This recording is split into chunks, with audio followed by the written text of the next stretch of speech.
So when I'm asking a question, make or not, I need a microphone No. question or no? Okay, just go back and forth. Okay. 1 minute? Okay. I had a leg cramp today while I was sitting at my desk. And Rude.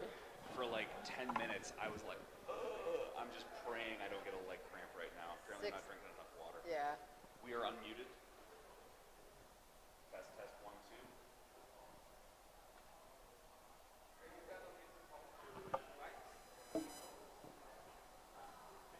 It's green. So does that mean it's unmuted? Green is Hello? good. I'm your host of this live stream, Rich Garton, and this is my co-host, Carrie O'Donnell. Carrie, thank you for being here with me today. Totally my pleasure. This is going to be a blast. This is going to be a good day. So Express to the Trades is a day-long event. It's all evening here at the WFCU Center where students in high school from grade 7 to grade 12 are coming to the WFCU Center for an introduction, a taste to all the skilled trades have to offer. There's about 3 hours where they go and they visit various to start. Currently, my role that I have is with Build a Dream, which is a skilled trades advocacy organization that supports women and gender diverse individuals in entering the skilled trades workforce, as well as STEM and emergency response, and also leadership and entrepreneurship. So we handle a lot of that kind of stuff, but specifically my role is supporting women apprentices. Yeah, Build a Dream is a fantastic organization. I've had the pleasure of working with them for many years. And just give me a small taste of some of the things that they do in the community. It's fantastic, actually. The way I got connected with them was I brought my daughter, who was, I think, in grade 10 at the time, to one of the career discovery expos available to them. With that, I was introduced my daughter to skilled trades, and shortly after that, I was given an apprenticeship opportunity with Stellantis. At the time, I was working with Stellantis Windsor Assembly Plant, where we build Pacificas, and now Dodge Chargers. And so at 44 years old, that's when I started my apprenticeship. I spent 10 years on the tools, and I just recently retired. So after that experience, Congratulations. yes, that's huge. It's a big adjustment moving into the office, but it's a lot of fun, and it's so meaningful, and to help people see the. Now, I know your story. You talked briefly about getting into the trades at 44. Your path to the trades was very non-linear. You did not take a straight path. Absolutely. I was one of those students that I had it figured out in high school. I was going to university. I was studying French. I was going to be a French teacher. And I didn't make it into teacher's college that year. And during that time, my manager, I had a part-time job with a family-owned grocery store, very popular here in Windsor. And I was given the opportunity to go into management. And with that, I had to train as a butcher because I was taking on a manager's role for the meat department. And so training as a butcher was my first step into a male-dominated typical trade.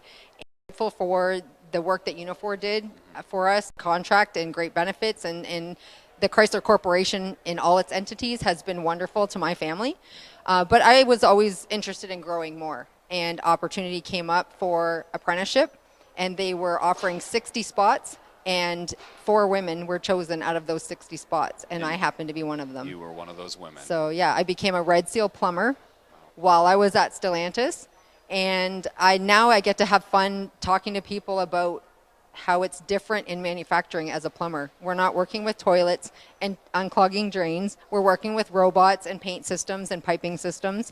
And it's part of plumbing most people don't recognize or know anything about. Mm-hmm. And of course, as you alluded to earlier, your daughter is so many possibilities. But my youngest decided she wanted to go into something skilled trades. She did not know what she wanted to do. And she ended up getting a part-time summer job in an automotive restoration shop, JH Restoration. And they took her on as an apprentice through co-op. So she was able to do her OYAP. And for those of you who don't know, with her garage all the time. Okay, I need her phone number. Yeah. I have a couple things I need fixed on my car. Right? That's great.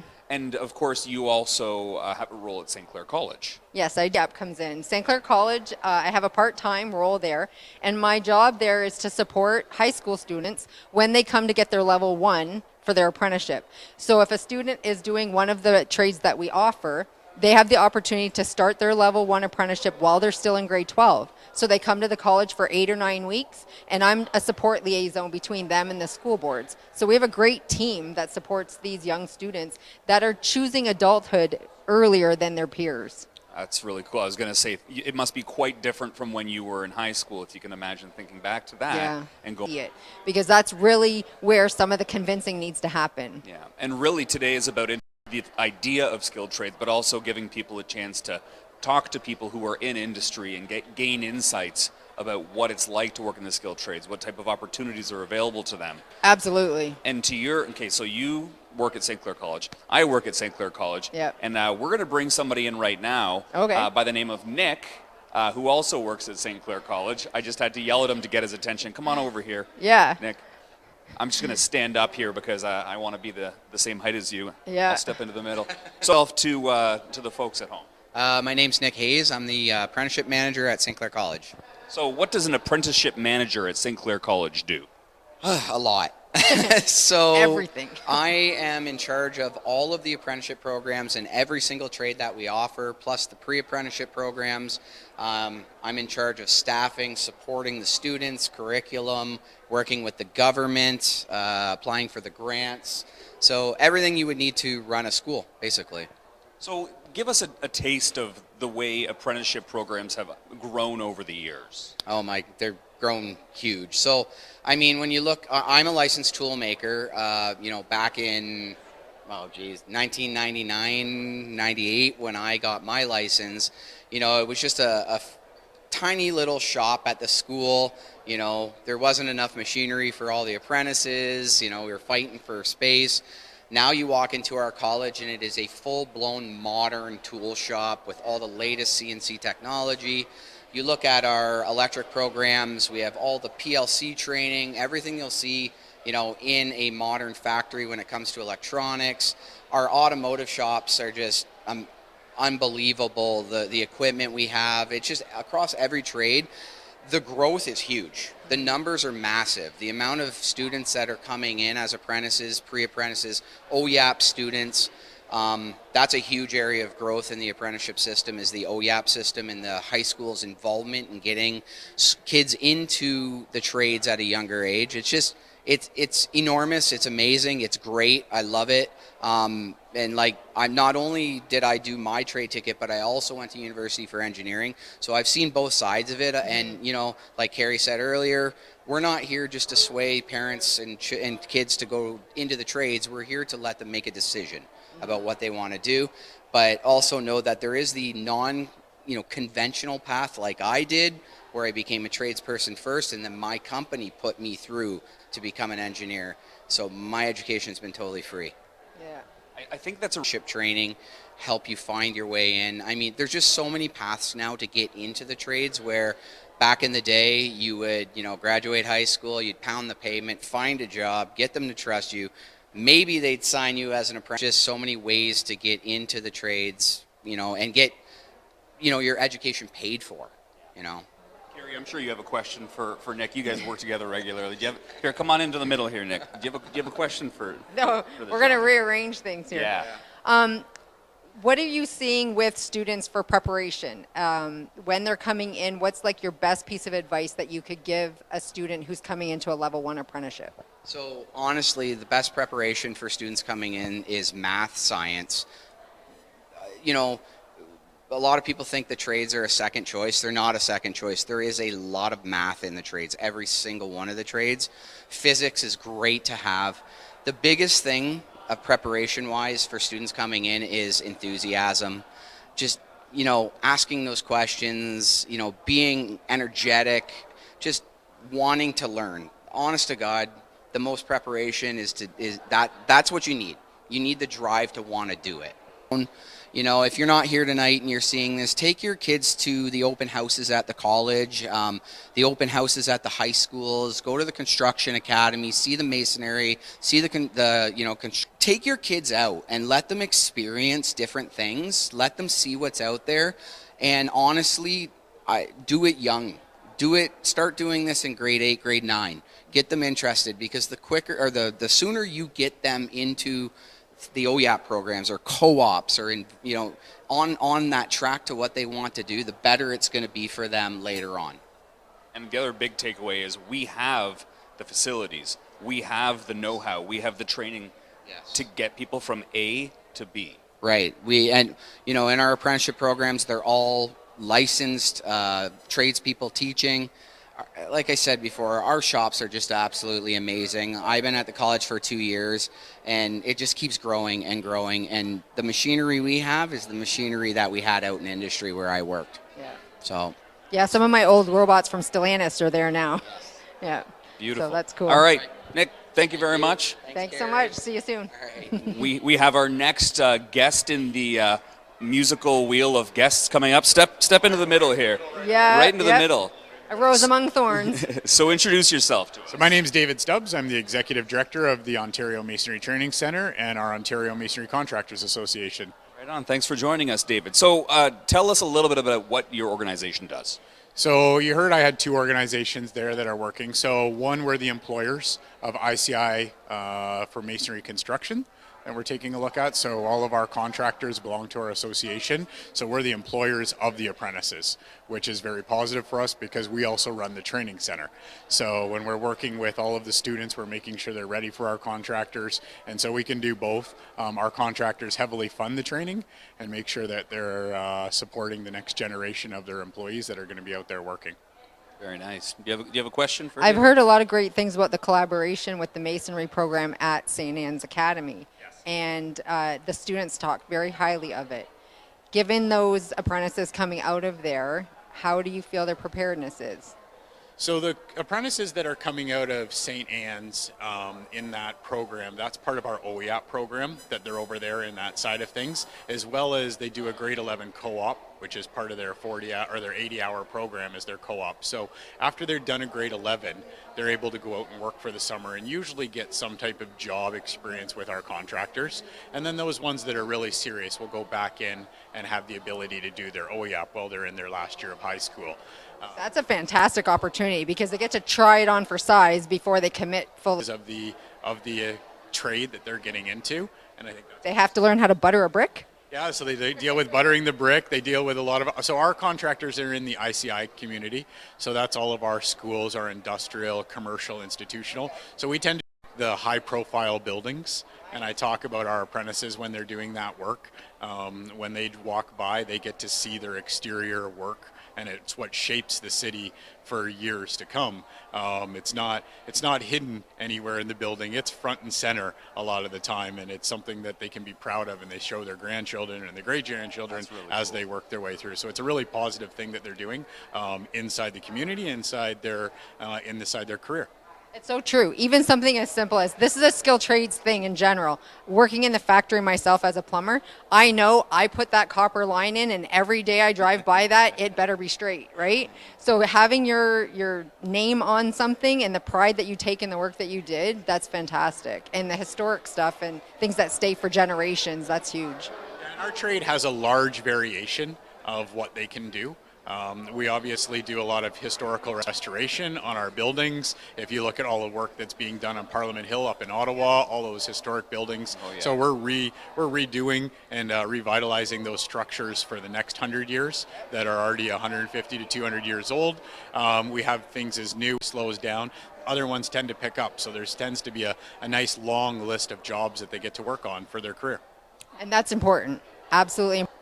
Do you have any parting words for maybe somebody who's watching this right now, is interested in the trade, and what advice would you give them? So I think the two things that I always try to impart to students when they're coming into the trades is practice your patience, which is extremely hard to do, but you are used to garner that experience. And so you're looking at 3 months, 6 months, a year when you're starting the trade, and I know that's hard to get past, but you should be looking at what's 5 years, 10 years, 20 years. It's part of your trade, and how do you get your skill out of that? And that's where the patience needs to be. Don't quit after 6 months because you're not thinking that you're getting the experiences that you want. So there might not be instant gratification, but over the course of your career, as we just talked about, hey, I did that. Yes. Oh, I did that. It's a very visible thing, and it's something that you can be proud of and be proud to share with friends and family. Certainly. Awesome. Guest coming in. How's it going? Very good. So introduce yourself to us. I'm Mike Lenson. I'm part of the IBW 773. I'm a 309A electrician. So tell us what IBEW 773 does. IBW, International Brotherhood of Electrical Workers. So we're electricians, obviously, commercial, industrial, residential. We do it all kind of thing. How big is your membership? Our membership's pretty big. I think we're sitting at around maybe 600 right now. Could be more. We've had Residential, commercial, construction. You guys are being kept busy right now. very, very busy. Our work picture's still remaining strong right now. Things are coming to the tail end. Battery plant's kind of almost done. The bridge is still looking to be done maybe this spring, so there is still lots of work to go around. And maybe the hospital, we're waiting to hear. How does someone get into IBEW? Because it's not like you can just walk up and say, "Hey, I want to be part of your group." Absolutely. So things actually, I think, changed just this year. We started an online application. I actually started January 1st. Usually it was always March 1st that we did it for the month, and that would have been it. Now we opened it up early. We're actually conducting aptitude tests because we get such a high influx or application. We like to think of ourselves as the cream of the crop, give ourselves a little pat on the back, right, and that recognition. But we just get that many applicants, and it's hard to take just everybody and anybody. We want the best of the best. And you do work here, obviously, in Windsor, Essex, but if there's work in Brampton, if there's work in Ottawa, your members can travel. Absolutely. We can get a card.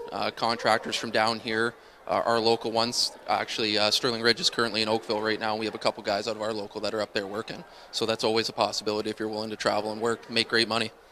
So to all the budding electricians out there, what do you have for advice for them?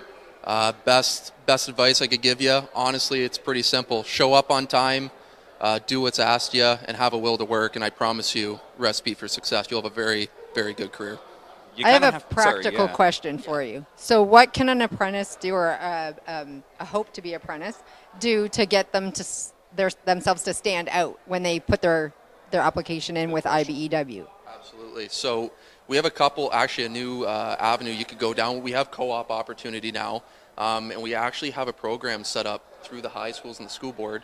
You can actually become a student at our hall. We have a teacher plan set in place for you. They're calling it? Yeah. Okay, can you describe the difference between 309A and a 442? Yeah, so 309A, I guess best way to put it is a do-it-all. We can do residential, commercial, and industrial. A 442 is industrial only. And then I guess you can add a 309C in there. That's just residential. I like to ask because I'm from the manufacturing background. So I always like to highlight that because there's a lot of opportunities and it's pretty good pay in manufacturing. So Absolutely, absolutely. Beautiful. Well, thank you very much for joining us. Thanks for sharing your Thanks thoughts. so much. Thank you. Take care. Our mandate right now is we're trying to develop our youth up to being journey persons. So we spent a lot of time over the last 5 years in partnership with the District School Board. We have the high school programs come through our facility. We're teaching them things like working at heights, mobility platform, that type of thing. We also have a 15-week program where the advanced construction kids can come through and actually go to school at our facility. So they'll do things like their math, their English, but also learn the trade. And they'll give us lots of feedback on how they're doing. And then we send them out again for the level 1 program. So it's kind of like a long interview to see if they like the process, if we like the process. And they kind of develop from being an adolescent child into a person. Mm-hmm. And then what do you find the success rate? It's interesting now because this is something we've been discussing. This program's been going on for the last 5 to 6 years. We now have our contractors asking for these kids to be a part of their company. So when they do that, it's an automatic into our union. In the past, it was very difficult to get in our union. Now we're actually bringing the kids up. The contractors like them. We sign the opportunity for these students. Now, I know you're probably not going to answer this in a negative way, but do you feel like everybody's working together for the same school education, even in the profession? Do you think everyone's kind of singing from the same song sheet? Interesting enough, we're very, very lucky to have this. The school board, our facility, the government, we got a great relationship like no other area has, and we've been excelling at it. We're very lucky to have this. That's good news to an aspiring person in this profession, is knowing that everyone's got it together, they're willing to hold hands, do things together, and make sure your time. I really appreciate it. Thanks so much. Have a great live representative marching our way. We got to get these individuals to How are you use less letters and more descriptions. That's right. LIUNA, what does it stand for? Yeah, what does LIUNA stand for? Labor's International Union of North America. Okay. And the 625 is your local. Yes. So we're the biggest union in North America, and we're international. So it's great. It's a great place to work. Lots of work. Okay. And you know what? We forgot to ask you your name. I feel that's pretty rude. I'm Carmelo Calcara. I'm the training director at LaUna 625. So give me a bit of the history on LaUna, because looking around in the community, I see LaUna 625 everywhere. I feel like you guys are a very community-minded, involved organization. Yes, very, very community marketing. And is for sure get LaUna out there everywhere, and it's right across Ontario, Canada, and in the U.S. Can you tell us what trades are under your umbrella? So we have like 17 different sectors. So we're not just like, okay, let's say you try asphalt. You want to be an asphalt, worker. That doesn't work out. Water main, storm, sanitary. That's possible within our union. That doesn't work out. There's forming. We do a lot of basement formings. We do a lot of concrete pouring. We do a lot of demolition. We do a lot of, new energy. We work on the windmills, the solar farms. We do a lot of infrastructure, the bridge, culverts, road work is huge, heavy civil is huge. So the nice thing is you can start something and it'll be like, oh, wow, it didn't work out. We can try something else. And, and I did that too. I went from heavy civil to ICI, heavy civil, ICI. And it breaks it up a little bit, so you're not putting 40 years on one thing. So Okay, so we'll go back to letters. ICI. Institutional, commercial, industrial. Excellent. Yeah. So heavy civil is our biggest. Mechanics, and we have car mechanics and a plumber. So we need to explore all of them. And so I love that you listed that off the way you did. And there's 150 trades. And we offer 2 Red Seal programs at LaUna. We have the construction craft finisher, and we partner up with West, and we have community training also, and we have, like I said, the biggest union in North America. People forget that those laborer jobs that go along with all that construction are great jobs, and they're so necessary because the work site doesn't function without them. Exactly. So and it's really cool. I mean, you're outside. You're never in the same place. One job finishes, you start another one. And it's all new. Every day is a new, test to your knowledge. How do we get this building done or road done? So it's cool. To be in the trades is really good. So if I could say one thing is make sure you study your math and your physics. Any trade, you need that. We've It's heard interesting. that today. Yeah, we think always that, I don't need to have good, strong marks, but you need to have the basics and you need to have your good and strong maths, college level for sure.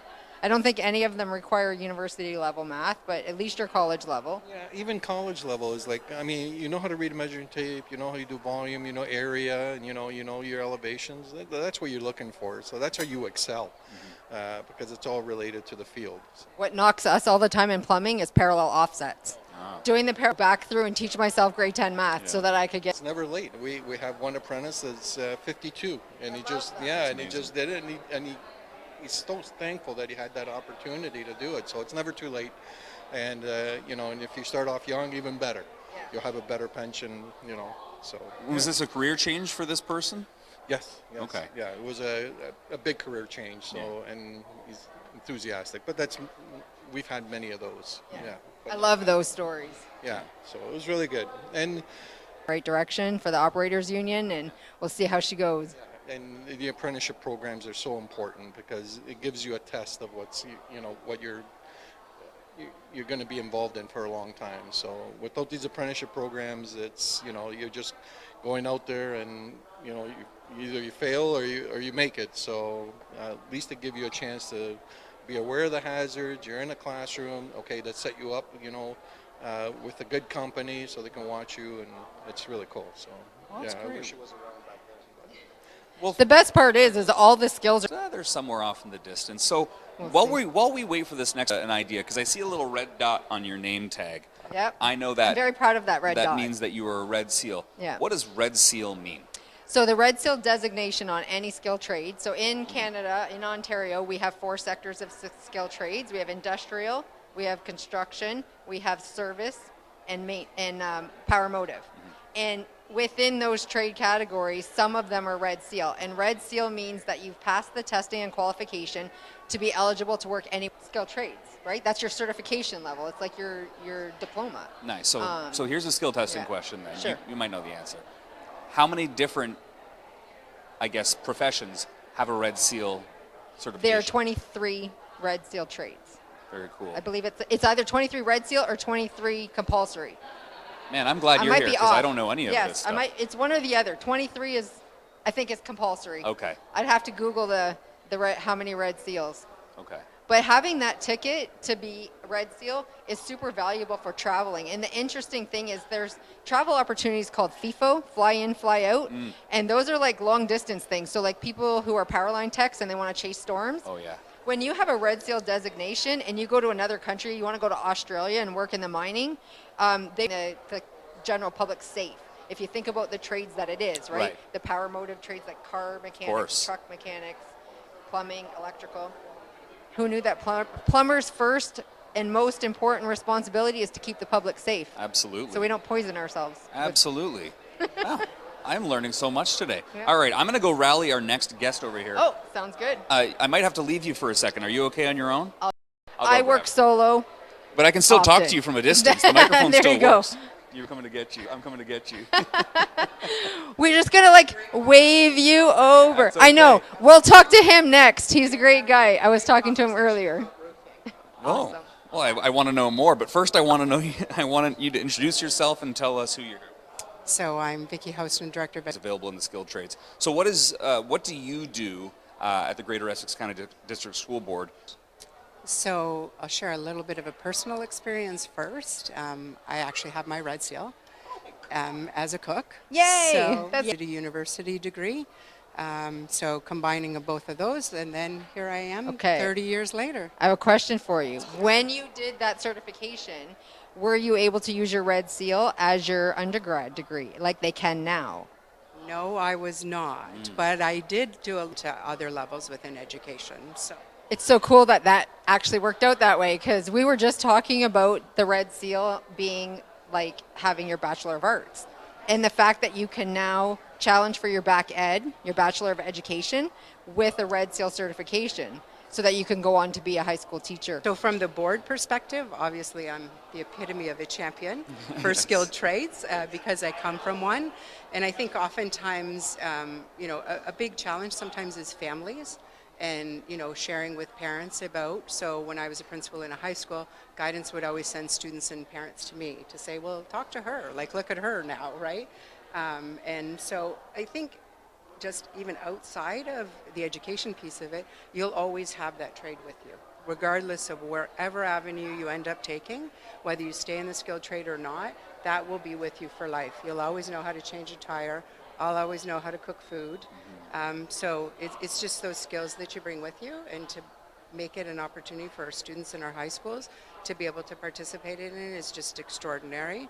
We've built some new high schools recently, thankful to the ministry for the funding for those, and we've made sure that we've had tech facilities in every single one of them. Some boards across the province are not including them anymore because they're extremely costly, and we'll put students out on co-op and those types of things, but we've always had the belief, hire people from industry to come in to teach our kids, and then put them out into industry where they're going to get jobs. That's fantastic. So actually, I'm curious your perspective on this event here that we're at right now, Express to the Trades.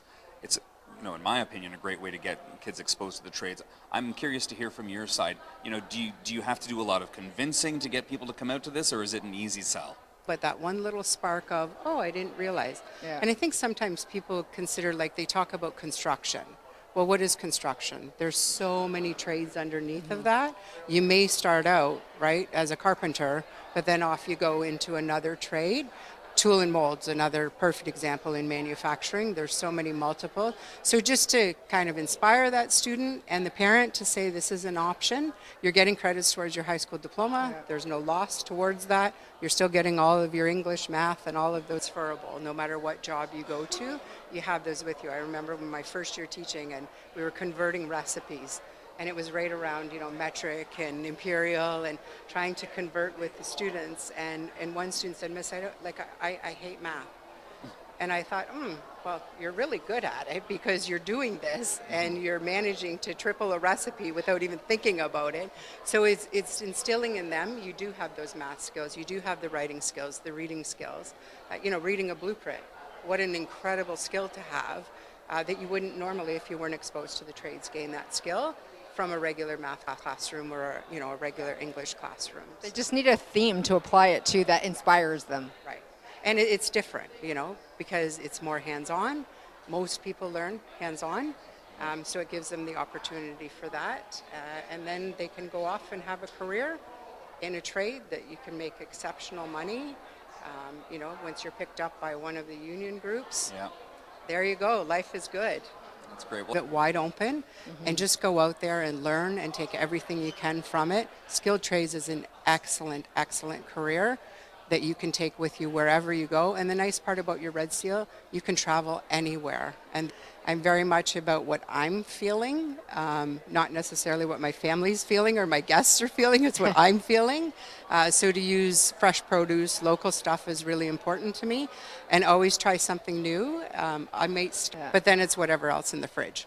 The difference between cooks and bakers is cooks can measure with their heart. Yes. Bakers, it's a science. I'll never be a baker. No, Never, me ever either. be a I say baker. a little bit That's more. right. Yeah. Yes. That's fantastic. Thank you so much. I really appreciate it. Thanks.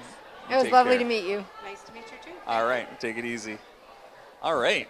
Hey, that's kind of cool to have that perspective where the director of education Yeah. is a Red Seal chef. For real. And I love being able to highlight the service sector trades because we That is really often, cool. at events like this, they tend to focus on. So, He's talk the next to it. gen. Oh yeah. Yeah. He has to artist, apparently. Okay. Yeah, yeah. Right on. Yeah. So do and what you do at In terms of my job, I work in sales, so I go out to do inspections and some leak calls and stuff like that. We generally go to all commercial industrial. We do, as of recently, have a residential sales division, so we're shingles and homes and stuff like that. But for the most part, in job, get the approval, the sign, stuff like that. We then manage the job from at least an office aspect, and then our lead hands and stuff like that that actually run the crews, they run the work day to day. I'm more of overseeing the project, and if the crew needs any support or anything like that from the office, they need more materials, anything like that, we tend to just help from that aspect. So for those of you listening who just heard that he works in roofing and they worked on the Gordie Howe International Bridge, no, they're not putting a roof on the Gordie Howe International Bridge. No. But All those toll they are- booths, They all are those toll building booths. quite a few buildings on site as well. But in terms of like customs buildings and stuff like that, or any of the canopies that you drive under when you're going towards the customs buildings, we did those roofs. So what are the job opportunities in your sector? There's ample job opportunities. There's tons of work in roofing. That's kind of the whole point of why we're here, is because roofing now isn't like roofing was 30, 40 years ago. Yeah. There's a lot more technical aspects to it. The system is different. It's a lot more involved. So most of what we do is single ply roofs. So they're like rubber. Oh, those big ones like that tend to do a hardier type of roof. Like Yeah. it's like a tar paper. It's called modified. And that's more, it doesn't silly, if we go back to that. Because at this point, I'm not going to lie. No, that's fine. But okay, maybe this is a good question. So obviously, job opportunities. Yeah. It's okay. We get carried. We go on a tangent. We forget where we are. What I was saying was roofing isn't the way it was before. Get roofing to become a skilled trade here, much like it is in some other parts of the world and even other provinces. Yeah.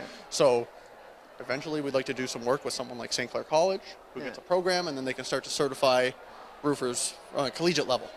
Just Right. because it's not licensed doesn't mean it's not good pay. Absolutely. So That's- it's still that's a absolutely true. valuable There's tons career. of- Yeah. There's tons of money in roofing in terms of being a roofer. It's a lot cleaner than it used to be because of the single ply systems, but we're constantly hiring because it's a great industry in terms of career opportunity. It's more of a career. It's become much more of a career now than it has been in the past. Yeah. It's fantastic to hear. I love it.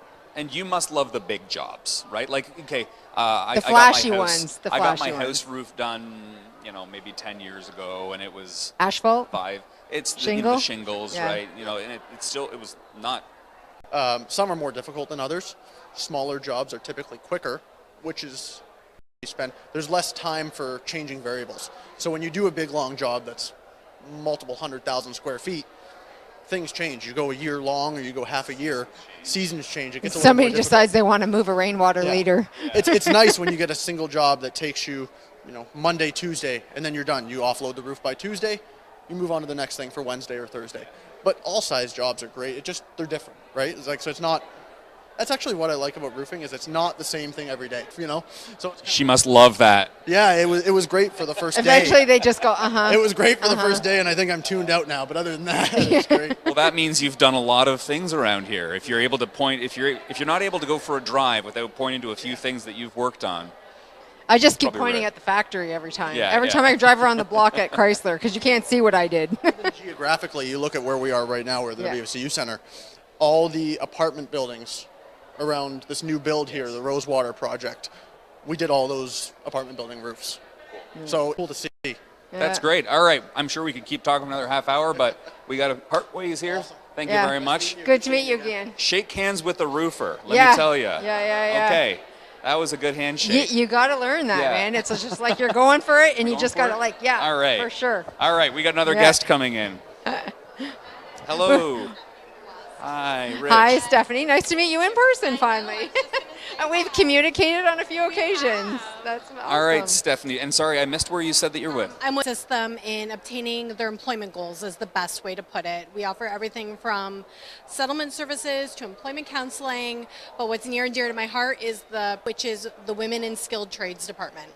So we do offer 3 pre-apprenticeship programs that assist women into entering skilled trades, and then we offer one which is focused on helping women retain their apprenticeship or pre-apprenticeship or making that move from pre-app to apprenticeship if they didn't get the chance yet. Very cool. So now, Really wanted to enter the skilled trades, but it might not, this didn't exist when they were in high school, like Yeah. these great events, Yeah. right? So, they were kind of geared into a direction and they followed that direction and they put their hands and they missed that. So with these, we kind of find out what they want. And then we try to direct them into one of the programs that we offer or an employment counselor to help them get to that goal. With St. Clair, we do offer several pre-apprenticeship programs where, we are. It's been quite a while. Years. Yeah, I brought my daughter Yep. through one of the information sessions, my Wow. middle daughter, great. years ago, and she considered it, but she ended up That happens. dog groomer it is, Mom. So she's Well, doing I mean, great now. She's got her own business. Who can deny So- puppies? Yeah. So, so that's offered at St. Clair. We actually have a program that's just wrapping up. Yeah. And some great success there. There's a lot of jobs in industrial millwright mechanics right now too. Like it's just getting them the opportunity to get their apprenticeship Absolutely. started. And the Yeah. the great thing about the pre-apprenticeship program, they might take. and then if you do that, can you share a story really inspiring to you? Wow, there. Tearing up? Well, that's hard because It's hard. there are many, and I also don't want to divulge anything too personal. But a common story is, individuals that might have had no income coming in or near homelessness or, just at a wit's end of what to do. And this gave them that purpose of life because they were finally able to get their hands on the tools and do what they wanted. There are many stories. I have been fortunate to be with West for 12 years and there are countless stories, and we've helped introduce over 400 women through our pre-apprenticeship programs alone to the trades. And having those opportunities to get into the trade around supports that they offer is really what makes the difference, because some of these women are single moms, they need help with childcare, the expense of work gear alone, and with the grants and things that are offered through the government and the organizations who actually administer the grants and help support the women face to face, that's where lives really get changed. That is a very important point. Yeah. Everything from the work boots, those aren't cheap, Yeah. to getting them their starter. Yeah. Love them. Noticed your shirt too. Wools, and they're covered. Yeah. Yeah. You're doing amazing work, Yeah. and everybody in your organization deserves a big handshake, big hug. Honestly, I just want to wrap my arms around you guys. You guys do such incredible work. Yep, and It's we're such a eager to privilege. do more, and Yeah. that's why we're at Express to the Trades, getting that word out so that high school students know that this is an option, because that didn't happen when I was in high school. And really, for the ones that you have a high school family come through here, and if they have a student that struggled in high school, But thank you very I much. can talk about this forever. yeah, you get all buzzy about We it because it's so appreciate fun. you very much. Yeah. Thank you so much. All right, Thanks. thank you. All right. Yeah, I think I have a bit of a timing problem. Well, where I got up in the conversation. conversation, Yeah. and then it's happening very organically. As you can see, I don't have any notes written down in my hand. no timer. clipboard, no Your timer. clipboard's It's on the floor. Yeah, my clipboard's on the floor. I and it's think got this some is our paper in it. next guest right But here. Yes, we have our next guest. And just as proof, I did come prepared. You can come on up. We just with don't a have the clipboard. sheet. With a clipboard that has absolutely nothing on it. AAR. So, Okay, I'm Carrie. Ashley, nice to meet you. hi, Rich. With my daughter's employer a few times to do some work. Okay, yes. Yeah, so a lot of times we'll partner with either local people, whether do co-ops, do a lot of tours. We tour a lot of the different high schools here in Windsor just to kind of get our name out there. So, yes. What's the primary work that you do there? Yeah, so maintenance, repair, and overhauls. So we hire a lot of different mechanics is what we focus on and why we're really here to show that that is a pathway for students to take. So it's a 2-year college diploma in aircraft maintenance. And then basically, I like to say car mechanic, it's an aircraft mechanic. So the planes will come in for different checks. Sometimes they're there for 5 days, sometimes they're there for 21.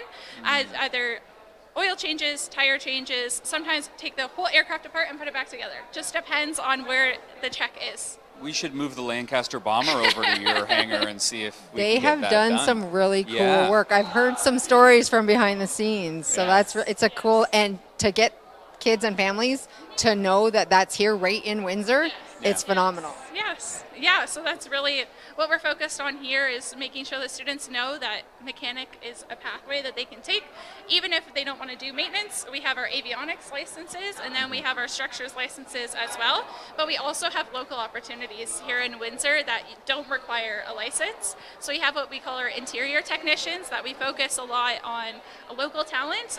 Sometimes people coming from automotive, millwright, whatever it is, but they don't realize that they can I've already used the same tools in different industries that we also use in aviation.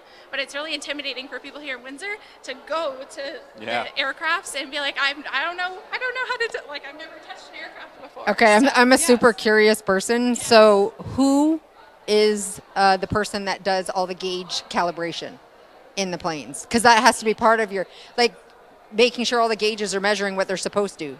Do you have somebody who does that? Yeah. It's not you, obviously. No, it's not me. So I know about calibration because we have that at Chrysler for things. So anything that's measuring something, pounds of torque and things like that, the tools have to be calibrated. Well, your gauges are measuring things for your pilots, so those gauges have to be calibrated to make sure they're accurate. And I'm thinking, I don't know who the technician is that does that. So anything that has to do with the plane, whether it's anything in the cockpit, anything with the gears, anything like that. To make sure that it works when you're going up and going down. Yeah, so at AER, we really emphasize our safety culture. We have an SMS manager, so our safety management system. I was going to say, there's the letters again. Yes, safety management system. So we have an go. awesome individual that's in charge of that program, making sure that everybody is safe and everything is good quality and ready to be for the planes to be taken off. Because at the end of the day, it's for the passengers too, right? So it needs to be safe for them. So yes. Okay, one last question. What's the biggest?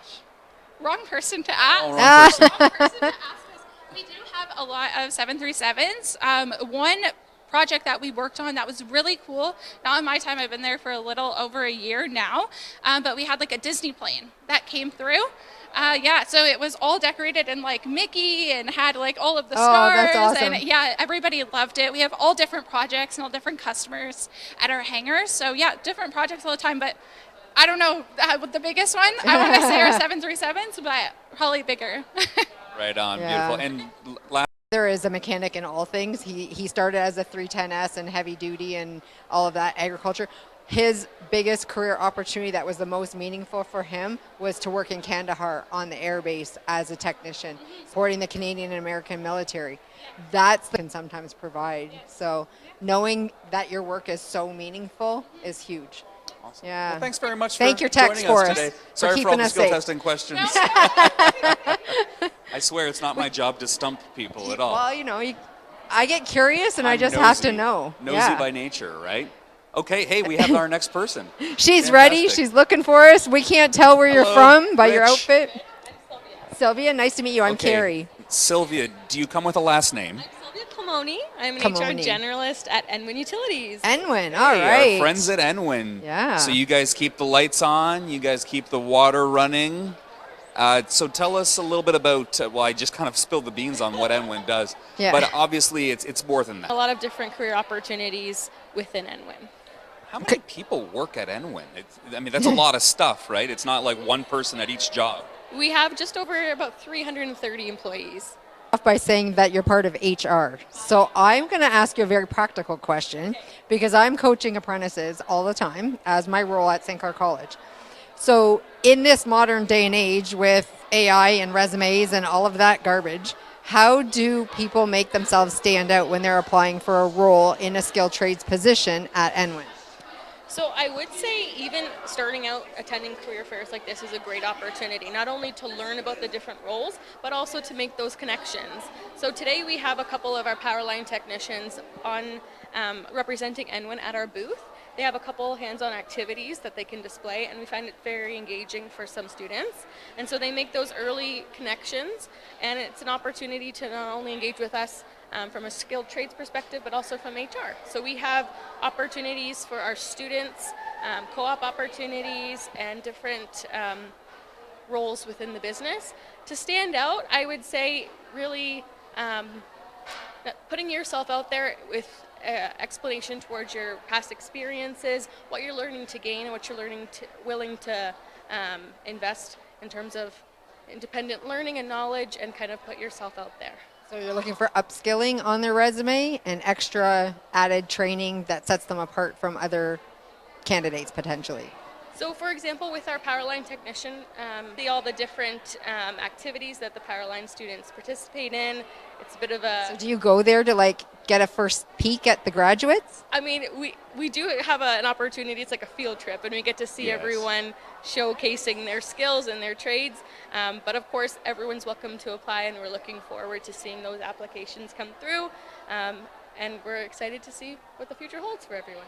Does Enwin offer any apprenticeship from within? So if somebody came in on a more entry level opportunity for electrical or for power line training at some point?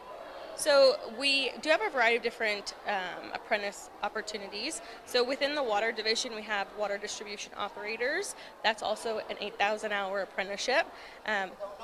And I love that you brought that up. Of course. So we have that. That's within our water distribution department. We have apprentices over at the water treatment facility as well, like our water production department. So we have apprentice maintenance operators, both mechanical and electrical. We have apprenticeships within our control room department. Takes electricians, but that is not true. There's so many other roles. And the electricians actually work at the water treatment plant. There you go. I love that. Go figure. Oh, I love discovering new trades for line technicians that are women because we're part of a group that meets up. Yeah. And they love the program. They speak very highly of it, and they're growing tremendously in their confidence. Yes. Yeah, it's wonderful. Can't say enough about it. Yeah. It's amazing what I'm going to they have to do. find out the date this year and mark my calendar. Yeah, off the top of my head, I'm going to say it is. I'm going May to get something, it wrong. right? I want to say it's May 9th. Okay, So I'm on going May to check 9th, that out. The Power Line Technician Program. All right, I think we have a few people waiting in line. Would you? Okay, come on over here, young man. He's ready. I love it. All right. What's your name? Okay, cool. Okay, tell us your name. So my name is Ahmed Habib, and I'm 12 years old. I go to St. Edmund Elementary School on Tu parles Taunton. français then? Oui, je parle français. Ah, Je suis très bien excellent. français. Sorry to throw you off like See, that. fantastique. Okay, so you're in grade 7. Yes. So you are at the lower end of the age bracket of people who are here today. So what do you hope to get from this event, Express to the Trades? Well, I hope that we can learn new things and experience other things that we wouldn't experience otherwise in our day-to-day lives and at schools. But this event would be really helpful in the skilled trades, getting to introduce more people to these things and helping the economy and giving more opportunities for the people to get into this type of stuff and be more social around, because nowadays most people are always at home and on their phones. So this event is a good time where all the people can come together and socialize again. And people are worried about the future. This kid is so articulate. No. Excellent job. You just the best commercial for this event ever. Yeah. So good. I'm going to call Dardis and tell him we got a new spokesperson. Absolutely. Maybe actually next year you can host this program. Yeah. He's coming for your job. So you're in grade 7. Yes. So your future is somewhere on the horizon right now. Put me inside of a grade 7 student's mind for a minute. What are you thinking about in terms of your Join construction because that's the thing that my dad does, and I have I have a good knowledge about it, so I'm already ahead of most people when it comes to this. But not just talking about the pay, but How my brother got all his training. Yeah. So you're in grade 7. You've got a couple ideas, but you know, a few minutes ago we had the director of education here. St. Edmund. St. Edmund. Where is that? Conseil Scolaire Yeah. Yeah, And is that in Windsor? Yep. Okay, Yep. so I want you to look into the lens and one of your teachers at the school. Hi, Madame Krista, and hi, class. Right on. Thank you very Yay, much for joining Madame us here Krista. today. He's a good kid. Yeah, he's a good kid. Good to egg meet over you. here. I love Very that. good. Thank you so much. Well, that's so inspiring to see someone. I have a daughter who's in grade 7 as well. Oh, wow. Okay. And Yeah. you know, he's so well spoken and not shy, able to share what he. That'll kill your Yeah. hand. I love it. So Olivia, tell us first of all your last name. Olivia Sylvester. Okay, and Olivia Sylvester, what do you do for a living? So I'm a business development manager at Plantscape. Okay, Plantscape. So Horticulture. Tell us, yes, horticulture. Oh, there. Yeah, it's because your hair's in the I way. We see couldn't. it. There so you tell go. tell us what you do at Plantscape. Like not what you do, but what Plantscape does. Yeah, so we're a full-service design, build, and maintenance firm serving Windsor, Essex. We do actually horticulture therapy, grass and snow, commercial. We do hardscaping, so designing full backyards, residential landscaping, basically everything. Everything to make you love your space. I love that. Is that your slogan? Everything to make you love your Love your space. space. Now, how long have you worked there for?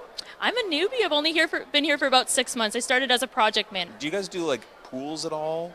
I believe so. And then we do like the surrounding areas near your pool. Right? Like So- Blue Water comes in and digs the hole and puts the pool in, and then they come in and make it pretty. Oh, right on. You should come join my team. That's great. So I guess when you go to a job or when you guys are hired on, I know every project's different, but how many people could be working simultaneously on one job? It's a good question. It really depends. So I manage we're doing the Highway 3 widening, the trees and shrubs planting along the Highway 3. Yeah, multi-year project. So I'm the project manager for that. And my crew's about 8 to 10. We kind of rotate. It really depends on what you're doing, right? But like I would say probably 4 to 8. 4 to 8 is like the average. Do you have your own operators, or do you hire in your heavy machine operators? Oh no, we have our own. Yeah. Yep. Do you have apprenticeships for operators? We do not for operators, but so we are a Red Seal apprenticeship program, just Yeah. landscaping technician. Okay, yeah, But it's a jack yeah. of all trades, so you get to try Yeah. a little bit of everything. So heavy machinery, concrete, masonry, like bricklaying. There's a little bit of everything to try out. So we're a Oh. Red Seal employer, so we do take on apprenticeships. That's so cool. Yeah. I love that. So when you walk away from a job and it's all done, how good does that feel? It's so satisfying. It's, And you just pray they don't kill any of the plants. yes. Yeah. Yes. You put all those beautiful things in, and you just hope that they take care of them all. Yes, I'm more on the commercial side of Yeah. things. So after that, I'm like, sorry guys. The poor you daylilies gotta that deal get with it. trampled. Yes. Now, the most important thing here, you're a project manager now, but do you still get to get your hands dirty?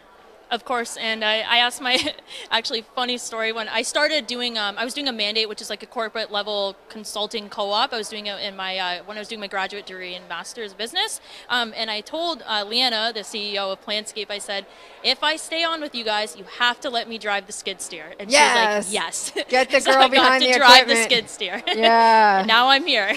That's awesome. That's fantastic. Well, thank you very much for joining us here today. That It's was great to meet fantastic. you. If Great you to meet if you you. need any students, give us a call. Beautiful. Thank We'll you hook so you up. much. All right, that's super cool. Is this another guest? It's hard to see Yes, with this these is bright June. lights shining down. but June is and this- I met earlier. Is So this the June Muir? I believe it is. Okay, Yeah. step right up. I didn't know we had celebrities coming today. Okay, let's talk about that. All right, first of all, you need no introduction, but I'll introduce you anyway.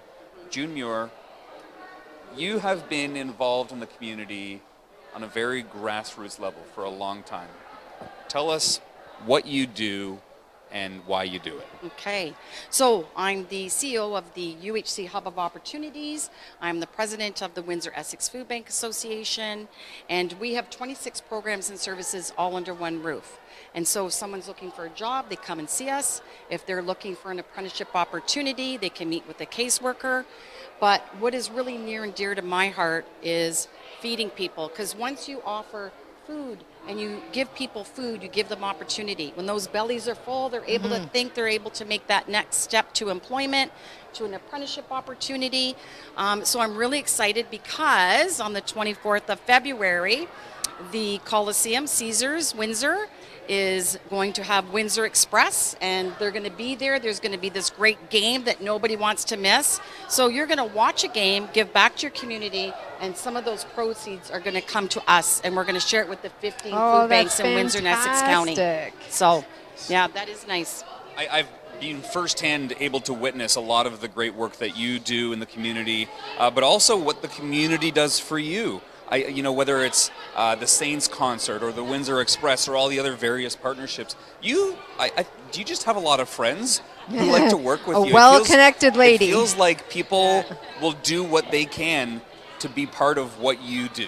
And you know why I think that is? Because I think that Windsor, Essex County is very caring, and people know that food insecurity, it's there, it's real. And I will say to people, if you don't think it's real, come out and see us. Yeah. We at the UHC Hub of Opportunities have 300 visits a day.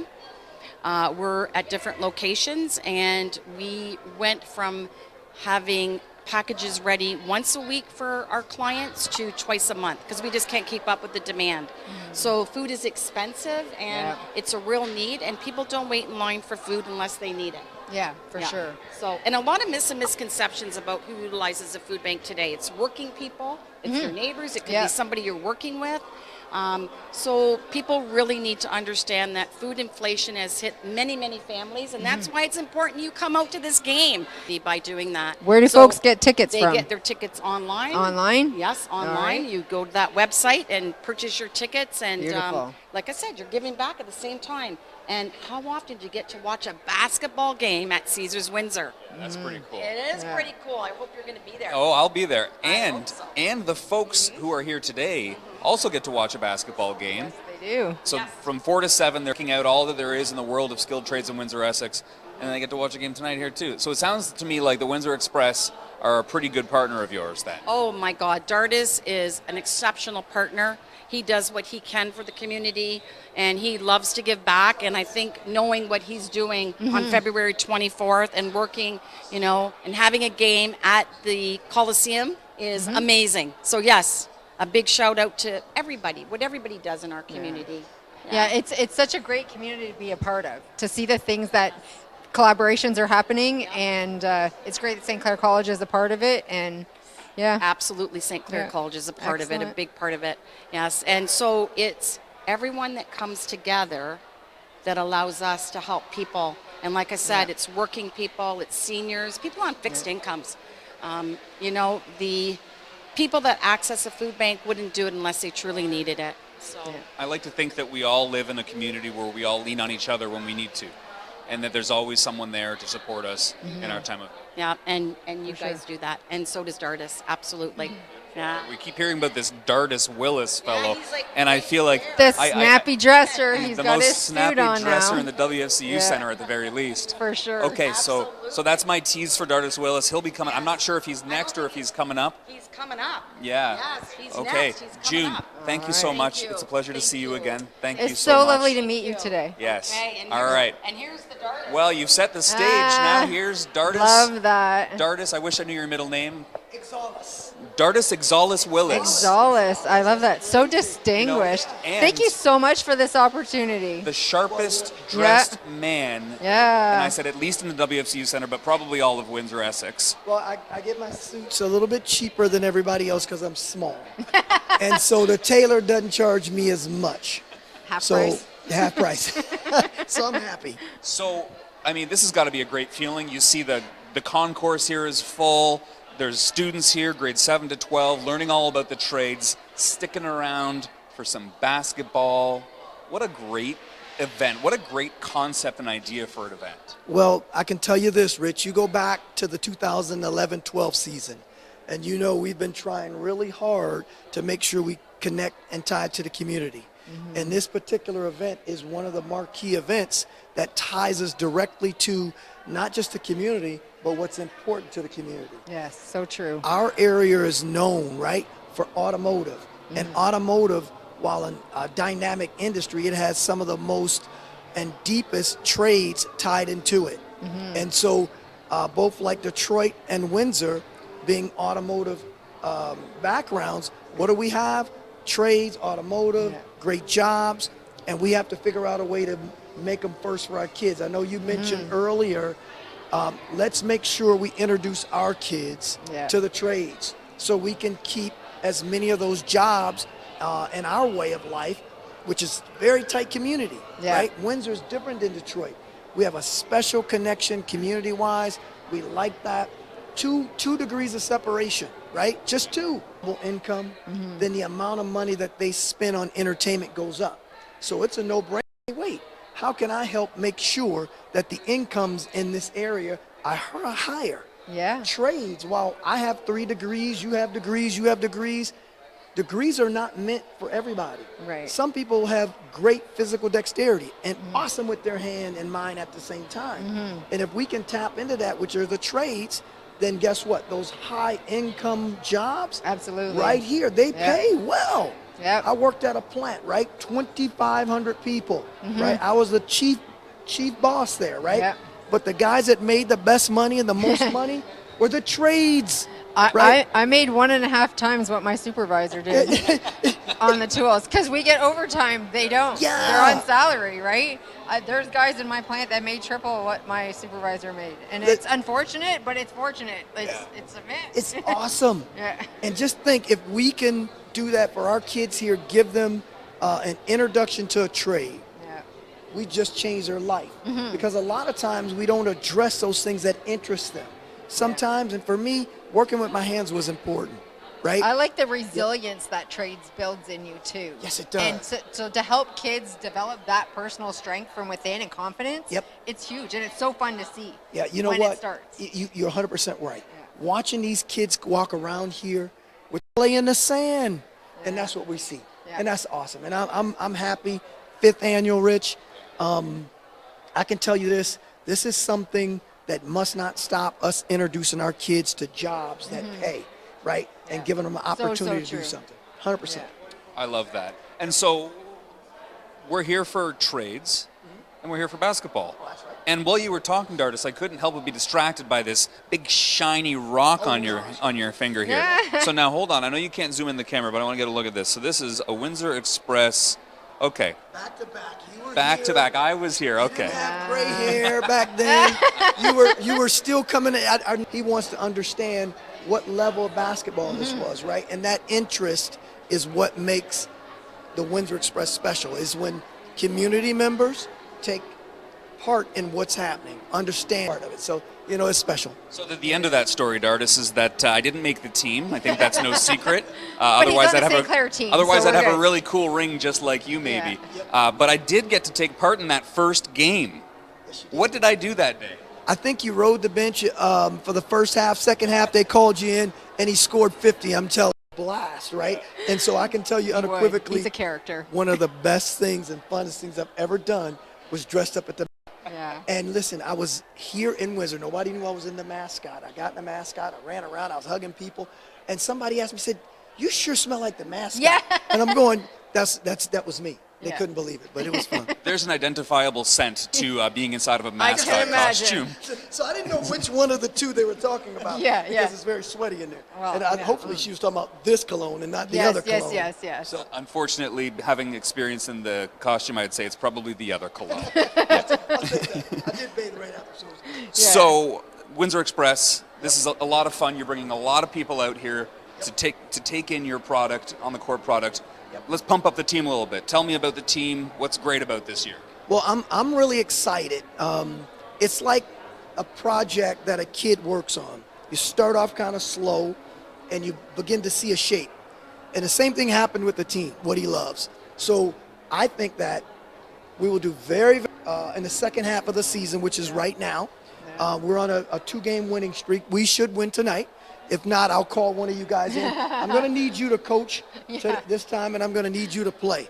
Okay, I'll ride the bench again. That's right. So just from a organized standpoint of the team, they're looking good. And I don't want to jinx them, but they are looking good, man. We got 2 MVPs on the team, Billy White. Patient and grow through them all. General managers hate that aspect of It's things, true, right? it's It'd be a true, lot easier but if you I had was like, gonna say, at if you least were you're like the not LA the Maple Leafs. Dodgers. Oh, hey, you watch your tongue, Hey, young they're lady. my team. I'm Yeah. dedicated. Okay, good. Come hell or it's high water. interesting that you say that because the young lady that runs the team, her name is Erin. You see her running around Bopping here. around, yeah. Whoa. Yeah. What a kick butt. She's from Vancouver. She's been running the team for 8 years. Oh. She moved me out of the way, and the sales went up, the participation went up, everything went up when I allowed someone else to take the reins and with a very creative attitude and just Beautiful. supported them. I've been out the way. This is I'm Aaron here, but- Basterfield. Aaron Basterfield. So now you get to just be fun and be out there. And Yes, yes. yes. And I'm here every That's day. awesome. I'm in the mix. But guess what? The creativity comes from guys like Dan Pfister, who we brought on board to do this. Mm-hmm. It comes from a team, well, she's got a new title, Vice President of Business Operations. There you go. And so anything that happens in this game tonight went through her desk, right? Awesome. And when I tell you Women girl in power, leadership, I love it. oh my God, listen, girl power, Yeah. we have to get on. It's one thing she says to me all the time: get on board, get out of the way, or get run over. Yeah. And I'm going, whoa. I love that. Right now, she's only this big, but she's gonna run us over, Dan. Well, that should be the Windsor Express slogan, if we're being honest. That's That- 100%. that's Get so on board, good. get out of the way, or get run over. I think she stole that from me anyway, but we'll see. Yeah. It's so good. That is so good. That is awesome. Okay, Dardis. So big day. Obviously, it's fantastic. What are your parting words to the folks at home about today, about tomorrow, about the future? Today, I want you to simply enjoy the friends and family of Windsor. We put this together as a community. If you look at the trade unions, you look at the schools, you look at the media, you look at all of that's involved, and we did this together. Mm-hmm. And there's no way I could do it. There's no way Aaron could do it. So enjoy today. That's the now. Soon to come or something special, we have a family day, which is Sunday, right? Okay. And that game is free. Mr. Sean Hassan from his realty company paid for the tickets for the entire community. Go to the box office and get Amazing. yes, on Sunday, bring and come and enjoy your family. What time is that at? That is at a 3 p.m. start. Please get your tickets. Come enjoy yourself. It's our way of saying thank you to the community. Enjoy your family. Are they picking up tickets day of or ahead Right of now. time? Right now. Right now. Wow. Yeah, you can pick them up right now. And the person who came in right before you, June Muir, one of your good friends. She is a G, as I like to call her. She is a OG. An OG. She don't even play. Yeah. Yep. She was pumping up something to do with the Coliseum. Yes. February 24th. Yeah. This is a big deal.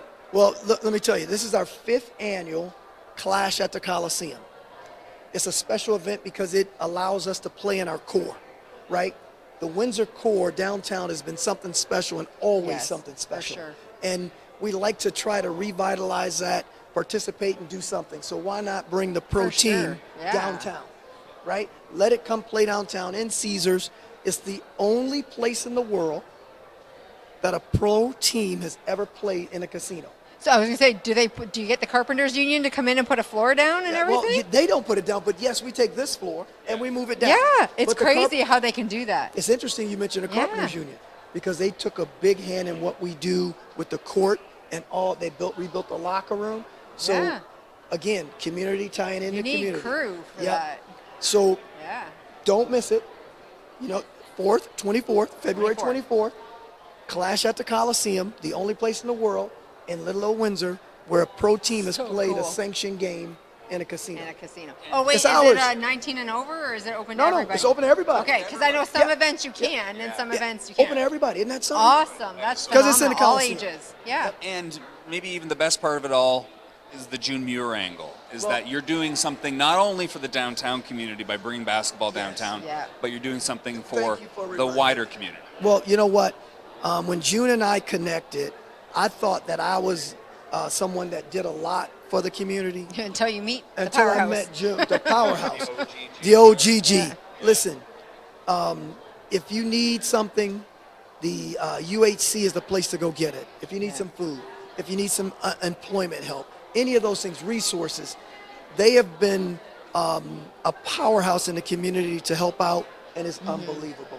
Right? I'm just beginning Yeah. my work with them, so Oh, I'm my looking forward to God. it. I was so excited to meet her today. Listen, she should have that "get on board, get out of the way," or "get run Yeah. over" slogan. She unequivocally understands that there are some of us that are up sometime, and some of us that are down sometime. And whether you're up or down, you have a responsibility to the community to participate. And That's she makes sure.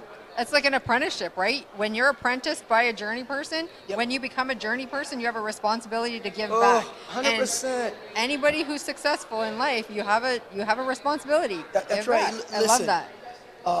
I wouldn't be standing here today had it not been for some of the old guys in my plant when I was working in industry many years ago.